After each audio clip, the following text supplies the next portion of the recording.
Good morning, loves. Happy Saturday or Saturday? Or Saturday. It's been a very long week. Happy Saturday morning, depending on where you are in the world, and where you're joining us from. And if you're catching this on replay, good afternoon, good evening, depending on when you're watching this video. I'm so glad to be here talking with you this morning. This morning's light talk is called Letting Go of Why.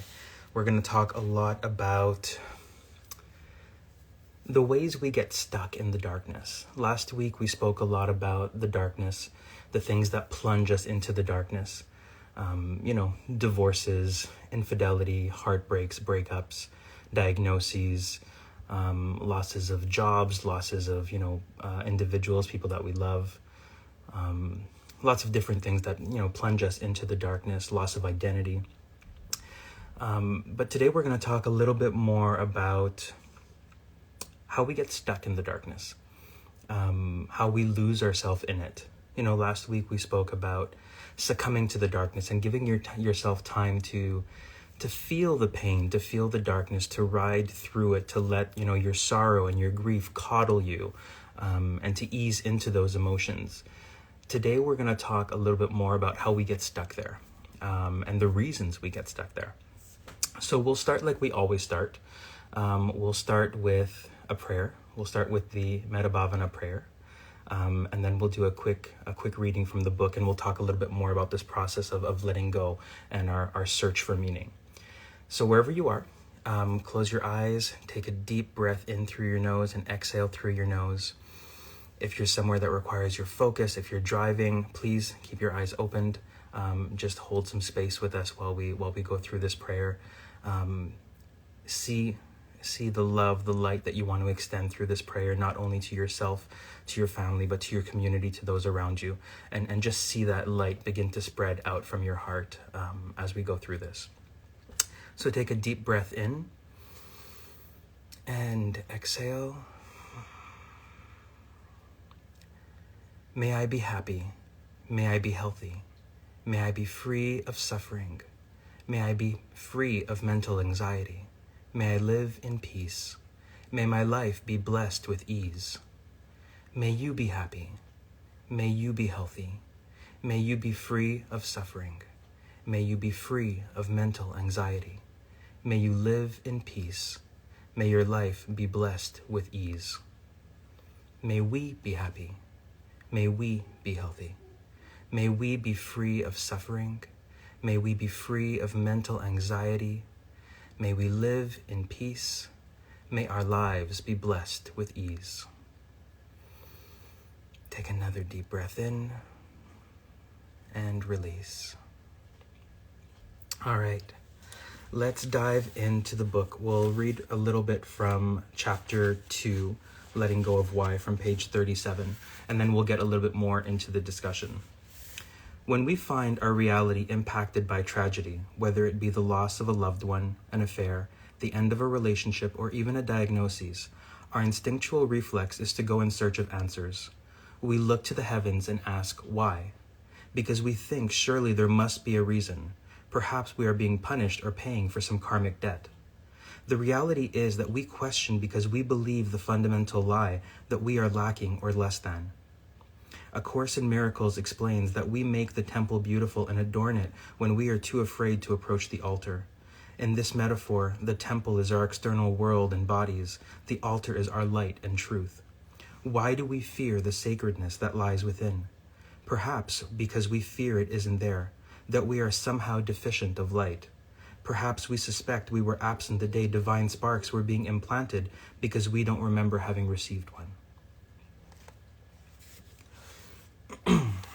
So let's talk about that. And really what this boils down to is what I like to call the lie of deficiency. When we are faced with tragedy, when we are faced with darkness, when we are faced with pain, when our world is turned upside down, our immediate reflex is to go in search of answers. I remember, years ago in my former marriage when I was faced with infidelity, my instinctual reflex, my obsession became trying to understand why. Why did this happen? Why did my former husband stray? What was the cause? Was he, the other man, was he smarter? Was he younger? Was he more attractive? Was he more successful? Did he have a better lifestyle? Did he have a better house? Did he have more money? Looking for all of these answers, trying to untangle this mess, because my ego had led me to believe that if I could understand why, if I can understand why he strayed, if I could understand why this has happened to me, it'll make my pain subside. It'll make the burden easier to carry. It'll help lift part of that burden. It'll make it easier for me to heal, to process this. It'll make it easier for me to try and fix this, or maybe it'll show me how I can possibly fix this, how I can possibly fix someone else's actions and what the cause was on my marriage and on my relationship. And through that process of searching for answers, of trying to understand why, we get into this paradigm of trying to understand, did we bring this on ourselves? Is this our fault? What were my actions that led to this? And this is an incredibly insidious way of thinking, because what we seek, we will find. If you go in search of answers or in search of reasons why these things, these tragedies, these upsets are your fault, you will find them. And what happens is we find these threads, these little crumbs of guilt and shame that are buried deep within us. And we take these and we weave them into a tapestry about why we are unworthy, about why we are not worthy of love and of belonging and of connection, and why we are ultimately the ones to blame for all of the upset and all of the bad things that happen to us in our lives. And there is an importance with, taking accountability for our own actions, and understanding the role we play in everything, because absolutely everything that happens to us, we play a role in it. But if you were mistreated by someone, if someone was unfaithful to you, if someone was betrayed you or abused you in any way whatsoever, there are no actions that make that kind of behavior, that kind of treatment acceptable. There is nothing that you did that made that okay, that it made it okay for you to be treated in that way. But we get lost in this search for answers, in this search for meaning, trying to understand why this happened to us and why we are the ones to blame. And ultimately, we find reasons. We find reasons that we use to build up a case against ourselves as to why this was ultimately our fault, when really, in reality, it had absolutely nothing to do with us. The consequence of somebody else's actions on us are not our burden to carry. They are not our burdens to bear. But there is comfort in searching and in obsessing and searching for reasons and searching for whys, because it keeps us distracted. It keeps us, it helps us ignore our pain. And the more we ignore our pain, the further we get from our healing, is what I'm trying to say. The more we ignore our pain, the further our healing becomes. It is very hard to process your pain, to heal from your sorrow, from your grief, if you're ignoring it. And our search for answers, our search for meaning, our search for trying to understand why these things have happened to us do exactly that. They keep us in our denial. They keep us obsessed and in our avoidance of our pain and avoidance of the trauma that we are currently dealing with. So it's really important that we start to untangle this and we start to dismantle this, because the ego will always have us go out and search for meaning. That's how we understand things. That's how we relate. That's how we heal, is by stories. We understand, as human beings, we understand through stories. Those are the ways our minds are connected, the ways our brains are wired, is we understand things through story. So we will go out and we will search for all of the reasons that these things happen to us, the reasons that we are to blame, the reasons that we brought this upon ourselves, when in reality, there's absolutely nothing that will make your pain subside. There's no answers that you can go in search of or that you can go seek that will actually make the pain easier to bear or that will make it subside. So how do we get through it? How do we process our pain? If it's not in search of answers, if it's not in search of meaning or explanation or trying to understand why, how do we surpass our pain? How do we go past it? How do we go beyond it? How do we heal?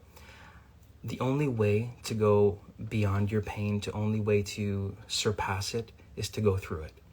There are no quick steps. There are no shortcuts. There is no magic formula that allows you to go past the fire without first going through it. The only way that we heal from trauma, from devastation, from heartbreak, from sorrow, from grief, the only way we heal from it is allowing ourselves to go through it. And I know from experience, from when I was, dealing with infidelity and going through my divorce and my breakup, as well as other moments in my life, I know how unsettling the idea of that can be. Because we look at our pain, we look at our sorrow, our grief, and it's like a wave coming towards us. And we fear that if we allow ourselves to feel it, we will become consumed by it. Our sorrow, our grief, our pain, it will consume us and we won't survive it. But I'm here to tell you that you will. It won't be easy and it's not going to happen overnight, but you will get through it. The more we allow ourselves to ease into our pain, into our grief and sorrow, the more we allow ourselves to feel it, the more we get to move through it and beyond it and past it and allow our hearts to heal from it. So the question becomes, how do we move through it? How do we face that mountain, that wave before us when it can feel so unsettling and so unnerving to look at the wave, the dark night of the soul that is approaching? How do we move through it? How do we guide ourselves through it? And the answer is, there's many answers. The one that I have found to be the most beneficial is relying on something greater than ourselves, learning to understand that there is strength in faith, in believing in a power or an existence higher than ourselves, bigger than ourselves, beyond ourselves. And that can be a number of different things for you. That could be your guardian angels. It could be the memory or the spirit of a loved one who is no longer with us. It could be your spirit guides. It could be God, if that's what resonates with you. That is, in the book, that is a word that I use often is the term God. That's what resonates with me. But in reality, it's all semantics. What you choose to lean on, where you choose to put your faith, what you choose to call it, it doesn't really matter. What matters is that you learn to understand that there is strength in having faith and having a belief that you can lean on something bigger than yourself, stronger than yourself, larger than yourself. And we do that through prayer. So I'm going to share, towards the end of this, I'll share a prayer for surrender and for letting go. But before we get to that, there was something else I wanted to talk to you about, and my mind is all a buzz this morning. But, as we go through this, we look at, our obsession, the things that we are focused on and trying to relieve our pain. There is so much opportunity for growth and for healing when we start to let go of all of that, when we start to let go of everything that we are focused on trying to understand. And through prayer, through surrender, we can start to release all of that. We can start to lighten the load, lighten the burden that we are placing upon ourselves, and really surrender to something that is beyond us, that is greater than us. We often look back at the things that happen in our lives and we think everything happens for a reason. I have to say hindsight, I think, is 20/20. There are a lot of things that have happened to me in my life that I can't say happened necessarily for a reason or for a good reason. It's not a phrase that I choose to believe anymore, or that I choose to resonate with. Like I said, hindsight is 20/20. Is there good to come out of a lot of things? Absolutely. We get the opportunity to heal from our grief and from our sorrow, from our heartbreaks, and we strengthen ourselves. We learn to love stronger and to love harder and to appreciate more and to develop a greater sense of gratitude. Is that the positive to come out of our sorrow? Is that the positive to come out of our grief? Sometimes, yes, it is. But does everything happen for a reason? I don't think so.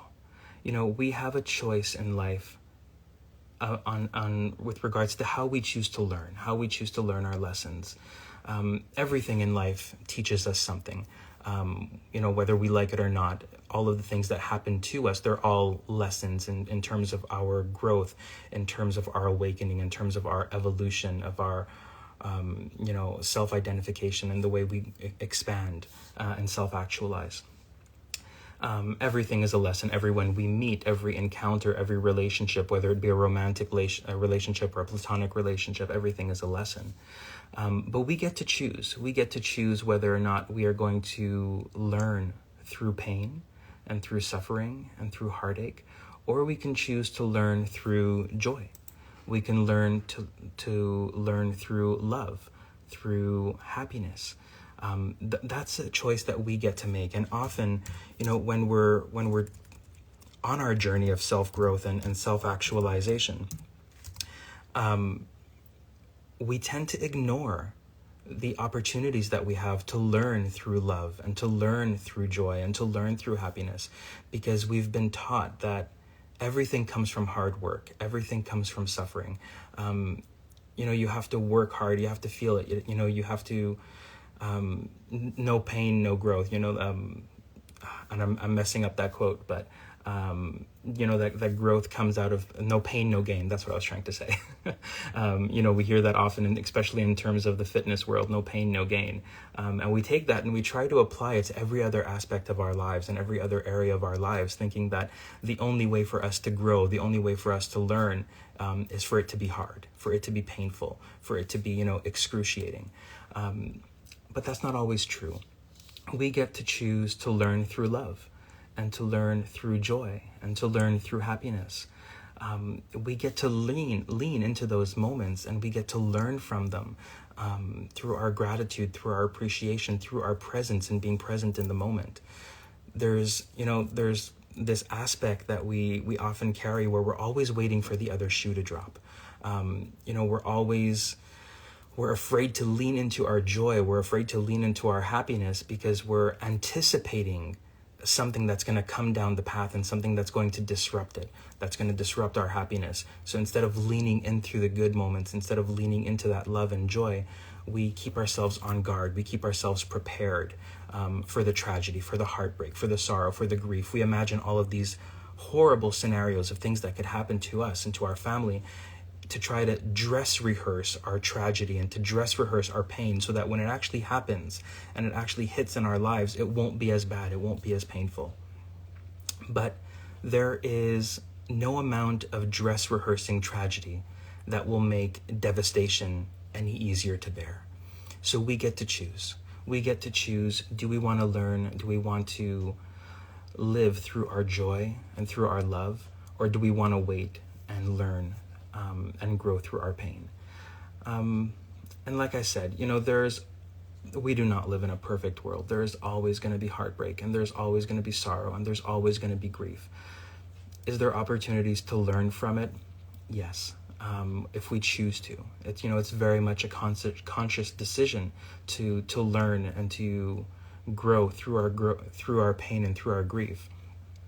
But it's not the only way. It's not the only way to grow. It's not the only way to learn and to expand and to self-actualize. So that's just some food for thought, something that I want you to keep in mind, as we process through these next couple of weeks, as we go through the different chapters in the books, as you go through different situations in your lives, as things occur. Look at the good moments. Look at the joy. Look at the happiness. Look at all of the, and I say positive, but it's not a word I want to lean on too much, but look at the positive moments in your life, the happiness, the pleasantries. Look at those and ask yourselves, what could I be learning through this moment, through this experience where my heart is full and it feels like it is overflowing and it is exploding open? What can I learn through this? What is this here to teach me? What is it here to help me appreciate and to have gratitude towards? Because the more we lean into growing through love and through joy and through happiness, the less we have to rely on pain and sorrow and grief for our growth and our self-actualization and our development and our evolution and our expansion.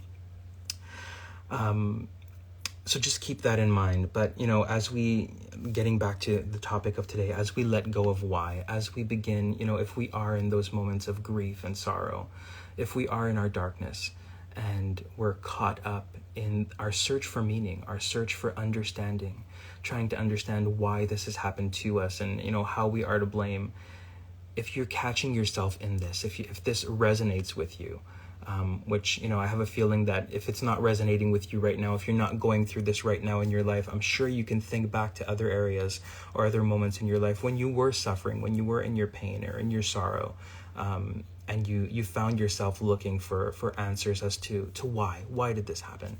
How did I bring this upon myself? How did I not show up properly? How are my actions, my behaviors to blame?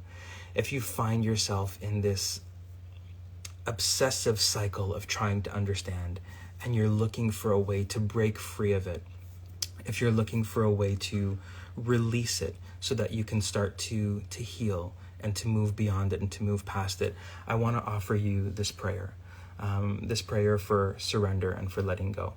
And I'll post this on Instagram this week so that you guys have a written version of it as well that you can go back to, and that you can save into your posts and your liked posts. And we'll do it together today, and we can just hold space for each other while we're here in this moment, and then you can use it as you please. So take a moment to just take another deep breath in through your nose, exhaling through your nose. Find that little bit of stillness, of comfort, that little bit of peace within, and use this prayer as you see fit. And like I said, I use God in this prayer. That is the semantic that works for me, but replace it by whatever resonates with you, whatever works for you. Dear God, I surrender to you my doubts and fears. I surrender my thoughts of self-judgment, self-attack, and self-criticism. I surrender these thoughts and emotions to you, as I know they are born of fear and not truth. I place this situation, this relationship in your hands. Take this burden from me. Ease my mind so that I may return to a place of peace and love within myself, so that my heart may remain open, and so that through your strength I may heal the depths of my grief and pain. Amen. I will post that, like I said, on Instagram so that you guys have a written version of it.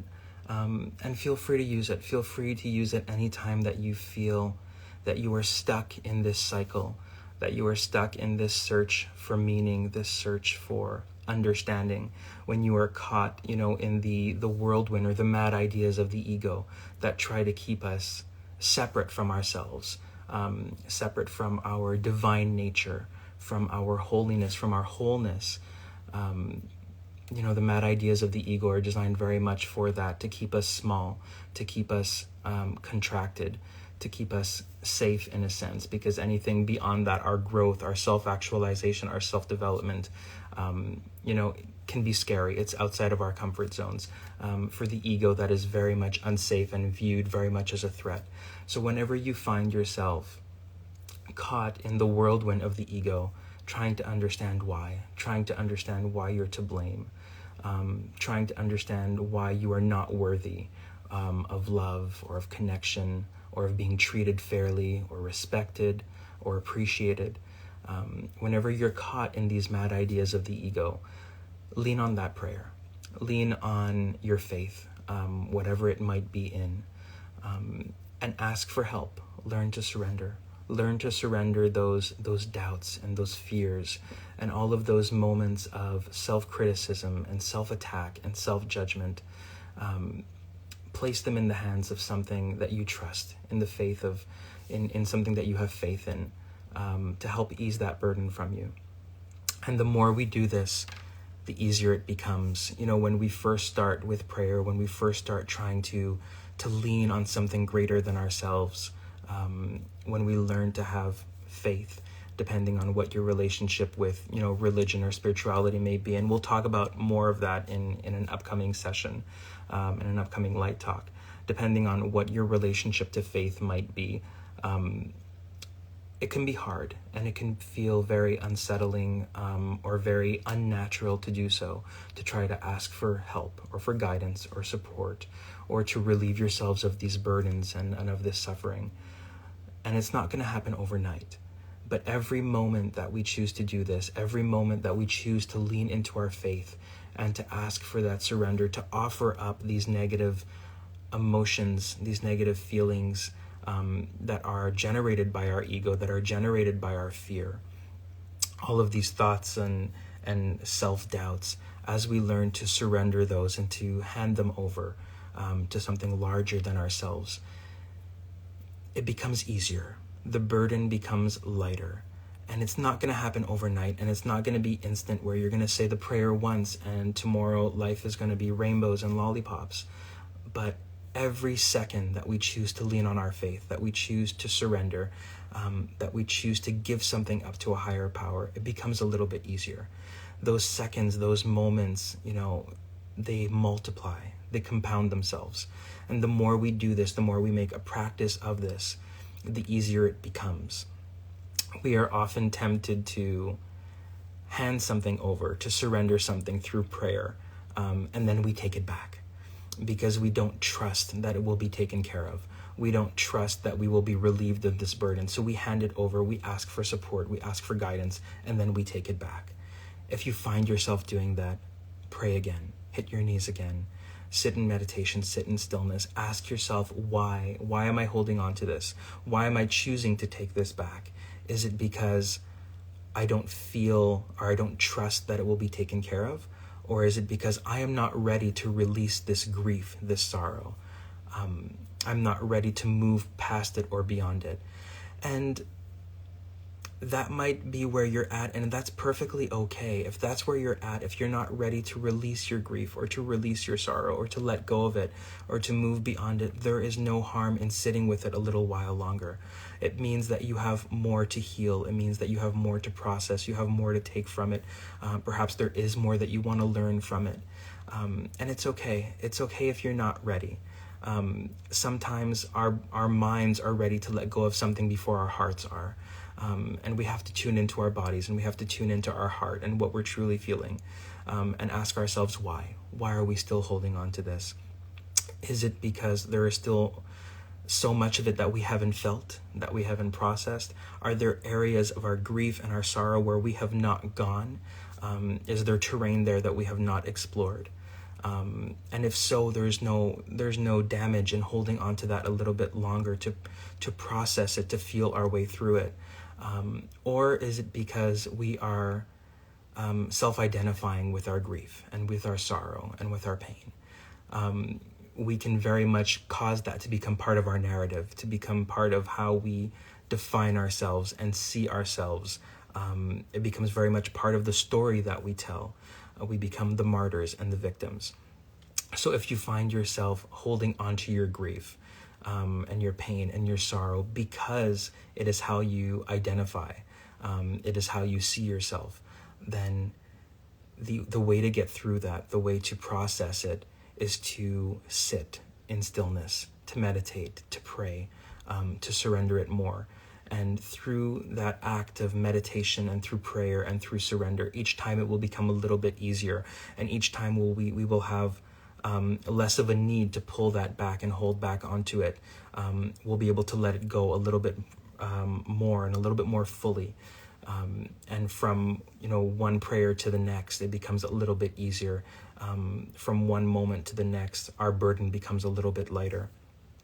And we can start to let go, and we can start to heal, and we can start to move through our pain, and through the darkness, and through the heaviness, so that we can get to the other side. We can move through the fire, and get to the other side of it. And what we learn as we do this is not so much that we become, fireproof. You don't move through the fire and learn that you're fireproof and that it can't touch you or that it can't affect you. But what you do learn through all of these moments and through our journey through fear and through suffering and through pain and through sorrow and grief, we learn that it doesn't break us. It's going to hurt, and it's going to be hard, and it's going to be heavy. But we're going to come out stronger, more beautiful, more open-hearted, more resilient, more loving, more giving. We are going to come out different than when we went in. You know, when we face tragedy and heartbreak and sorrow and all of it, when our world comes apart, when our hearts break, as we move through the fire, as we move through the pain, we begin to put ourselves back together. And we don't always put ourselves back together the same way. And every instance of heartbreak, every instance of pain and suffering that we move through, that we come out of, we come out slightly different. The pieces have gone back together in a different order. We become stronger. We become better versions of ourselves. And, you know, better versions of ourselves, stronger versions of ourselves doesn't mean that we harden ourselves off, that we put shields around us to protect ourselves, that we create this impenetrable layer where nothing can reach us. It means that we become more open. We emerge from our pain and our sorrow more open-hearted, more giving. It softens us. It softens our edges. It softens all the jagged corners. Very much like a rock flowing through a river gets softened by the current, gets smoothed out by the current. Our pain and sorrow has the ability to do the same thing as we move through it. It softens us and it opens us to our humanity, to our compassion, to the struggles and sorrows of others. Does everything happen for a reason? Like I said, no, I don't think it does. But if you choose to commit to moving through your pain, to moving through your sorrow and grief, to walking through the fire, as opposed to trying to find a way around it, I do promise you that it will get better, and it will get easier each and every single time. And that every time you hit your knees and you ask for help and you choose to surrender the burden a little bit more, it does become easier. And that on the other side of this, life will be brighter. It'll be lighter. It'll be more beautiful. The joy will be deeper. The happiness will be more expansive. The love will be overflowing. And that is my prayer for you.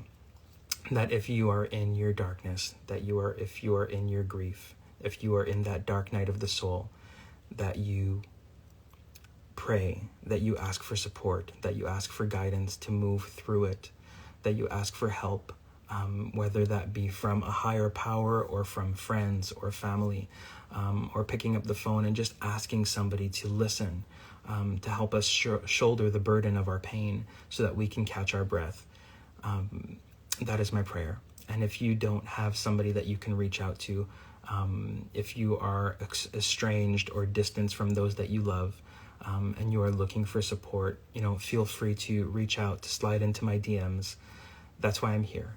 And if I can help you shoulder your pain or your burden, to help you gather the strength and the energy to move through it so that you can reach the light on the other side, so that you can bring that light and that love and that ease into your life, then I am more than happy to do so.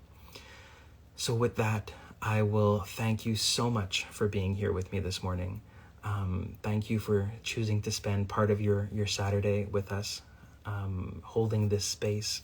If you're catching this as a replay, thank you so much as well for tuning in and making that decision to tune in and spend time with me here. And we will be back next weekend. Next weekend will actually be on Sunday instead of Saturday because I have a prior commitment.